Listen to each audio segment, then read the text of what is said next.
Welcome back to the Hotspot, everybody. The Guam Nikkei Association will be hosting a lantern floating ceremony. This is an island institution. This is part of who we are. It's a rich part of our history, and they'll be doing so on Tumon Bay on Saturday. Now, joining me now on the KUM couch, Carl Soto, who is the president of the Guam Nikkei Association, and the secretary, Pauline Okada, who I have not seen in many, many years. So yes, it's been way too long, Jason. And it has been way too long since we've been able to avail of this wonderful ceremony. I have had the pleasure of being able to cover, I believe, 3 or 4 of these for you guys. Each time it is unbelievably emotional. It's beautiful. There's tradition, there's history, there's culture. It's a phenomenal event. Yes, it's amazing. I'm so glad that we're able to do it again this year. And we are so excited that this weekend at Ipao Beach, beautiful Tumon Bay. And, as you can see over here, we do have a sample of the floating lantern, the Proa lantern ceremony. And could I get you to hold that up, please? We just want to make sure. Absolutely. Because it is gorgeous. You see. Beautiful. Yeah, we got some artwork here around it, in loving memory. The purpose of this event actually is to, pay honor to our loved ones that we have lost during, that we have lost. And that picture tells, like, as they say, a picture tells 1,000 words, but that beautiful depiction right there of the lanterns, there's a, Carl, a candle like within it that is lit, and then you set it out into Tumon Bay. Yeah. Sure, yes.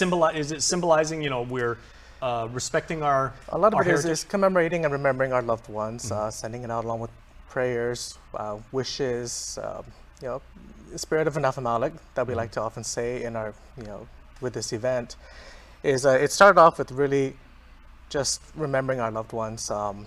Part of it too is we do have, I know Pauline said let's not make it so tragic, but we do have occasions where we lose loved ones unexpectedly. Right.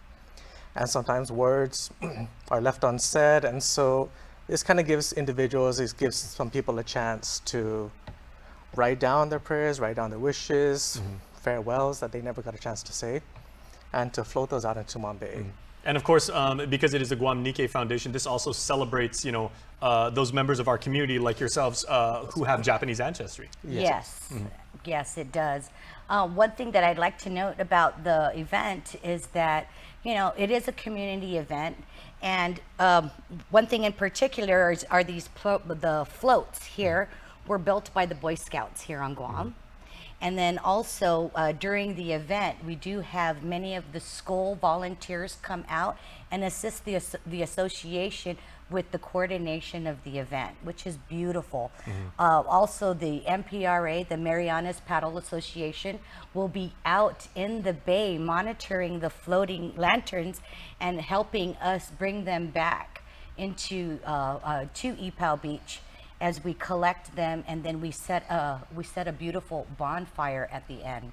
And I know because, forgive my ignorance, but I remember I've learned so much, about this time-honored ceremony, because admittedly, when I was a young kid, I'm 48 now, I only knew of this Japanese custom from Karate Kid 2, and that was like way back in 86, right? How when someone you love passes away, you actually honor them by setting one of those floating devices like out to sea and ushering them into into their new life. Yes. And it's unbelievably beautiful, and I think our culture connects with it so much. Yes, it does. And then since we brought out to this event, we've also seen several floating lantern events. Maybe small family events happen around, in the south, right? And then I've also seen another one that happened in Agana Bay as well. Of course, we have to consider the tide, but it is definitely a beautiful event to witness. So, Carl, maybe some people are watching us right now and they said, can I also honor someone who has maybe recently left us, as well as maybe I've got, a loved one, this is maybe their 20th anniversary, or, 4 years ago, 5 years ago they passed. Yes, by all means, it is for anybody you've lost, loved ones. I'll be celebrating. I know we have my grandmother's 10th anniversary coming up, and so I'll be making one for her. Likewise with my sister, 10th anniversary as well. So we'll be sending out those prayers, those well wishes. Very nice. Yeah, and I'd like to, since 2020, a very big year for us. We've gone through many challenges through 2020, and things have changed with regards to losing our loved ones. It's become a 2-day event instead of, we are they do a funeral service, a memorial service, then they do the mass, then they do. Now this is just another piece that helps all the community, celebrate the new lives of our loved ones. I think that's the key word, Pauline, peace, because I mean, as many times as I've covered this, I've tried to write up and hopefully capture the sense of emotion that everybody standing on the water's edge sees when we put these floating devices, these proas out to sea, and it's obviously it's something different for everybody. I mean, we all get, like you said, Carl, I mean, there is that spirit of Inafamalik. We celebrate together, we love together, we grieve together, we support together, but certainly everybody's story is unique. Yes, absolutely. Well, that's part of it too, is we also have this gathering of individuals who share their stories with each other, and you do have that kind of strength in numbers. There's the strengthening of the spirits, really, that individuals come together, we share stories, and I guess I want to say mourning in a sense of a community is a lot better than mourning alone. And Pauline mentioned that 2020 has been A very challenging a very year. challenging year, and part of it too is even with our funeral services, I mean, numbers were limited, the grieving in the community was limited in a sense.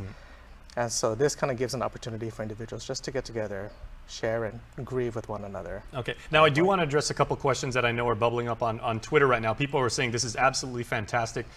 Do I have to be of a certain religious denomination to take part? Do I have to have like any Japanese ancestry in me if I would like to do this? Because we already talked about, No, you wouldn't. It's This open is a to community everybody. event. Okay. Yes. Truly an Afamalik. Yes, yes. Yes. Absolutely. Okay. And how do we go about, and do we have to register? Do we have to sign up? Do we have to go somewhere, call somebody? Okay, I'll take this one. So basically, the event starts, we open up at 2 o'clock this Saturday at Ipa Beach. And you come in, you register, you get a sleeve, and we have about maybe 3 hours. So there are tables available there. You can take the sleeve, decorate, draw as you wish. You can take the sleeve home for an hour or two, work on it there, and bring it back. The ceremony itself begins at 5:30 that afternoon. So we basically had that time span from 2 p.m. to 5 p.m. to kind of work on these. So you could just come on down.